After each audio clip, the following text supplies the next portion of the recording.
శుక్లాం బ్రహ్మ విచారసార పరమాద్యాం జగద్వ్యాపినీం వీణా పుస్తకధారిణీమభయదాం జాడ్యాంధకారాపహాం హస్తే స్ఫాటికమాలికాం విదధతీం పద్మాసనే సంస్థితాం వందే తాం పరమేశ్వరీం భగవతీం బుద్ధిప్రదాం శారదాం.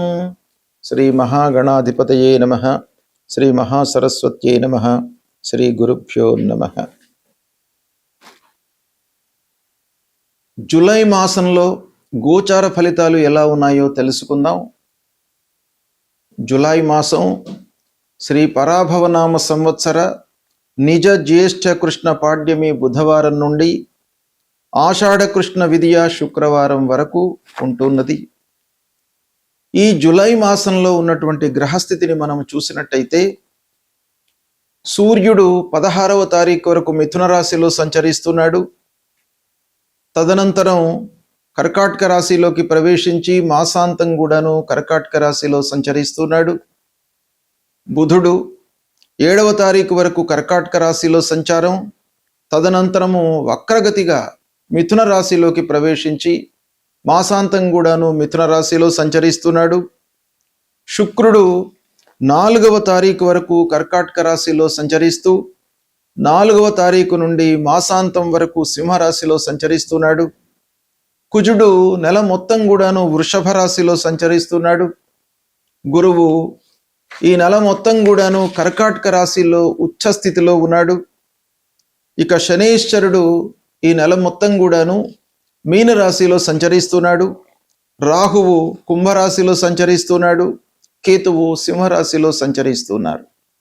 ఈ విధంగా ఈ ముఖ్యమైనటువంటి గ్రహాల యొక్క సంచారము ఈ జూలై మాసంలో ఉంది. ఈ గ్రహస్థితిని ఆధారంగా చేసుకొని ఈ సంచారము ఎలా ఉంటుంది 12 రాశులలో జన్మించినటువంటి వాళ్లకు అనేటువంటి విషయాన్ని మనము తెలుసుకుందాం. ధనుస్సు రాశి వారికి జూలై మాసంలో గోచార ఫలితాలు ఎలా ఉన్నాయో తెలుసుకుందాం.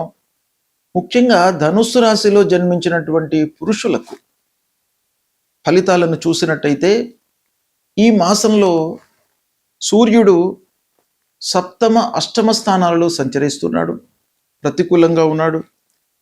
కుజుడు షష్టమ స్థానంలో అనుకూలంగా ఉన్నాడు. బుధుడు అష్టమ సప్తమ స్థానాలలో అనుకూలంగా ఉన్నాడు. గురువు అష్టమ స్థానంలో ప్రతికూలంగా ఉన్నాడు. శుక్రుడు అష్టమ నవమ స్థానాలలో అనుకూలంగా ఉన్నాడు. శనీశ్వరుడు అర్ధాష్టమ స్థానంలో ప్రతికూలంగా ఉన్నాడు. రాహువు తృతీయ స్థానంలో అనుకూలం, కేతువు 9వ స్థానంలో ప్రతికూలం.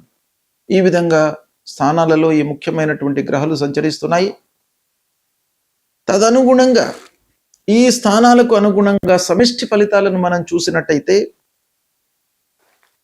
సూర్యుడి మూలకంగా ముఖ్యంగా దంపతులు, భార్యాభర్తలు కలహాలకు దూరంగా ఉండాలి. కొంత ఓపికతో ఉండడం ఈ మాసంలో అవసరము. అంటే దాంపత్యానికి, కుటుంబానికి ప్రాధాన్యత ఇవ్వడం చాలా అవసరము. డీప్ డిస్కషన్స్లోకి వెళ్లకుండా ఉన్నట్టయితే అభిప్రాయ భేదాలు రాకుండా ఉంటాయి. దాన్ని మీరు జాగ్రత్తగా రెక్టిఫై చేసుకోండి. ఇక ఓర్పుతో వ్యవహరించండి. కుటుంబ వ్యవహారాలలో పిల్లల విషయంలో కానివ్వండి, భార్య విషయంలో కానివ్వండి, కుటుంబ పెద్దల విషయంలో కానివ్వండి, ఓపికతో ఉండడము ఈ మాసంలో మీకు అవసరము. కొంత ఆరోగ్యంపై కూడాను శ్రద్ధ కనపరచాలి. గురువు అష్టమంలో ఉన్నాడు, అంటే రాస్యాధిపతి, చతుర్థాధిపతి అష్టమంలో ఉన్నాడు.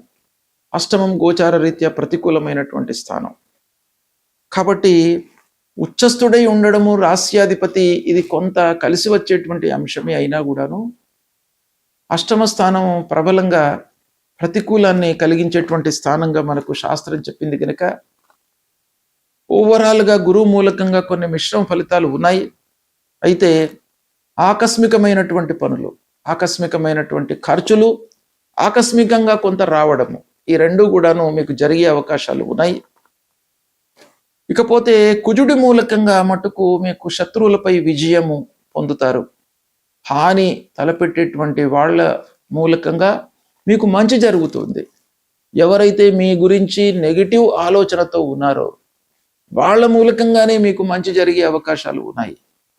సోదరులతో అన్యోన్యత ఏర్పడుతుంది. ఆత్మీయుల యొక్క సహాయ సహకారాలు అందుతాయి. ఇక విద్యార్థులు పోటీ పరీక్షలలో మంచి విజయాన్ని పొందుతారు, మంచి స్థాయిలో నిలుస్తారు. ఇక ఉద్యోగం కొరకు ప్రయత్నాలు చేస్తున్నటువంటి వాళ్ళు కొంత శ్రమించవలసి వస్తుంది, కానీ చివరికి మంచి ఫలితాన్ని పొందేటువంటి అవకాశం కనబడుతుంది. ఇకపోతే రీసెర్చ్ రంగంలో ఉన్నటువంటి వాళ్లకు కొంత అనుకూలమైనటువంటి సమయము. శుక్రుడు మూలకంగా కొంత ఖర్చులు పెరిగినా కూడాను సంతృప్తిగా ఉంటారు. ఇకపోతే ఇంటి లోపల అదనపు బాధ్యతలు, తద్వారా ఖర్చులు పెరిగేటువంటి అవకాశం కనబడుతుంది. తల్లి ఆరోగ్యంపై మీరు చాలా జాగ్రత్తలు తీసుకోవాలి. శని అర్ధాష్టమ స్థానంలో ఉన్నాడు. రాహు మట్టుకు మీ లోపల అంతర్లీనంగా ఒక ధైర్యాన్ని ఇచ్చేటువంటి స్థాయిలో రాహు ఉన్నాడు కాబట్టి మీకు ఇబ్బంది లేదు. ఎన్ని కష్టాలు వచ్చినప్పటికీ మీరు నిలదొక్కుని వాటన్నిటిని కూడాను ఎదుర్కొనేటువంటి శక్తి సామర్థ్యాలు మీకు ఆ రాహువు కలిగిస్తాడు. కాబట్టి మీ ప్రయత్నం మీరు చేస్తుండండి, ఆత్మవిశ్వాసంతో ఉండండి. చిన్న చిన్న ప్రయాణాలు లాభదాయకంగా ఉంటాయి. ఆధ్యాత్మిక పరంగా మీ లోపల ఒక మంచి భావన ఏర్పడుతుంది. ఇకపోతే సివిల్ సర్వీసెస్కు ప్రయత్నం చేస్తున్నటువంటి వాళ్ళు, లా స్ట్రీమ్లో ఉన్నటువంటి వాళ్ళు, ఫిలాసఫీ రంగంలో ఉన్నటువంటి వాళ్ళు, వీళ్లకు అనుకూలమైనటువంటి సమయము. ఇకపోతే ఎడ్యుకేషన్ రంగంలో వ్యాపారం చేస్తున్నటువంటి వాళ్ళు, కన్సల్టెన్సీ వ్యాపారం చేస్తున్నటువంటి వాళ్ళు, ట్రావెలింగ్ రంగంలో ఉన్నటువంటి వాళ్ళు, వీళ్లకు కొంత వ్యాపారము లాభిస్తుంది, కలిసి వస్తుంది. ఉద్యోగంలో మార్పులు కనబడుతున్నాయి. తదనుగుణంగా కొంత జాగ్రత్తలు తీసుకోండి. ఓవరాల్గా చూసినట్టయితే ఈ ధనుస్సు రాశి వారికి గ్రహస్థితి కొంత ప్రతికూలంగా ఉన్నప్పటికీ తాత్కాలికమైనటువంటి గ్రహాల మూలకంగా ఈ మాసము ఒక 60% మంచి ఫలితాలను ఇచ్చే అవకాశాలు ఉన్నాయి. కనుక సద్వినియోగపరచుకోండి. గోచార ఫలితాలు అంటే జన్మ సమయంలో చంద్రుడు ఉన్నటువంటి రాశి ఆధారంగా ప్రస్తుతము గ్రహాలు ఏ ఏ స్థానాలలో సంచరిస్తున్నాయి అనేటువంటిది ప్రధానంగా తీసుకొని తదనుగుణంగా చెప్పేటువంటి ఫలితాలన్నమాట. అయితే ఈ ఫలితాలు మనకు కొంతవరకు ఉపయోగపడతాయి. అంటే వ్యక్తిగతంగా మనం ఆలోచించాలి. వ్యక్తిగతంగా జన్మ సమయంలో ఉన్నటువంటి గ్రహస్థితిని ఈ గ్రహస్థితికి మనము జోడించి ఫలితాలను మనం చెప్పుకున్నట్టయితే మీకు వాస్తవానికి చాలా దగ్గరగా ఉండేటువంటి అవకాశాలు ఉంటాయి.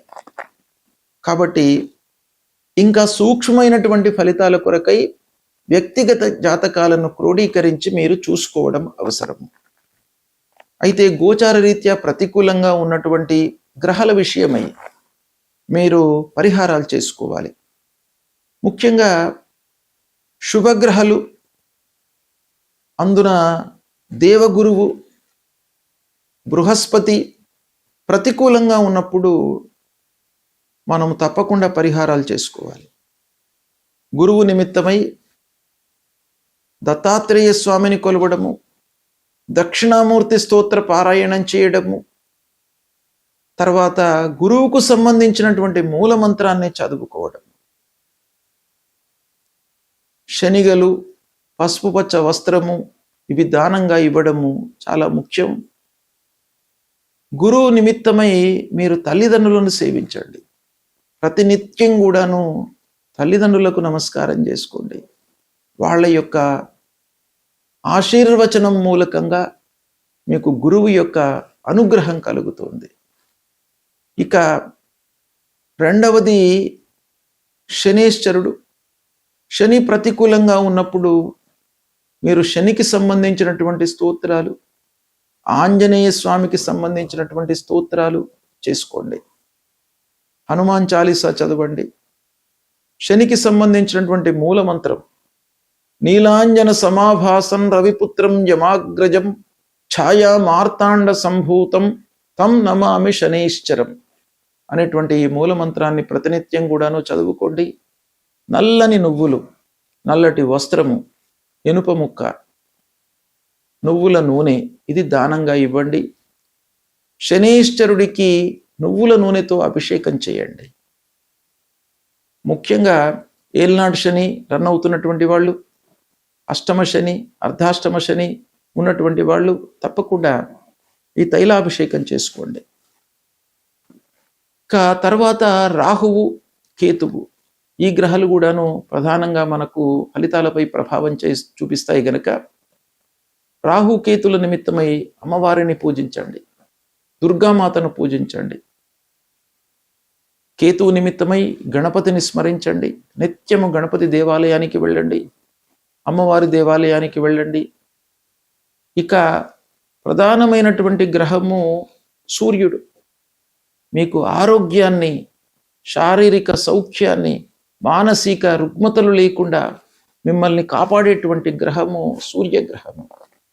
కాబట్టి సూర్యుడికి మీరు ప్రతినిత్యం కూడాను సూర్య నమస్కారాలు చేయండి. 12 సార్లు సూర్యుడిని నమస్కారం చేసుకోండి, భూమికి నమస్కారం చేయండి. సూర్యుడికి వీలైతే అర్ఘ్య ప్రదానం చేయండి. సూర్యుడి మూలకంగా మీకు ఆరోగ్యము కలుగుతుంది. ఆరోగ్య ప్రదాత సూర్యుడు. ఆరోగ్యం ఉంటే అన్నీ ఉన్నట్టే. ఆరోగ్యమే మహాభాగ్యం. కాబట్టి ఆరోగ్యాన్ని మీరు కాపాడుకోవడానికై సూర్య నమస్కారాలు చేయండి. ఆదిత్య హృదయ పారాయణం చేయండి ప్రతినిత్యం కూడాను. గాయత్రి మంత్రాన్ని మీరు జపించండి. ఇవి చేసినట్టయితే మీకు గ్రహాల మూలకంగా, ఆ గ్రహాలు సంచరిస్తున్నటువంటి అరిష్ట స్థానాలు అంటే దుష్ట స్థానాల మూలకంగా జనించేటువంటి అరిష్ట ఫలితాల నుండి మిమ్మల్ని ఈ పరిహార మూలకంగా భగవంతుడు మిమ్మల్ని కాపాడుతాడు. ఇవి చేయండి, తప్పకుండా మీకు మంచి ఫలితాలు కలుగుతాయి. శుభం.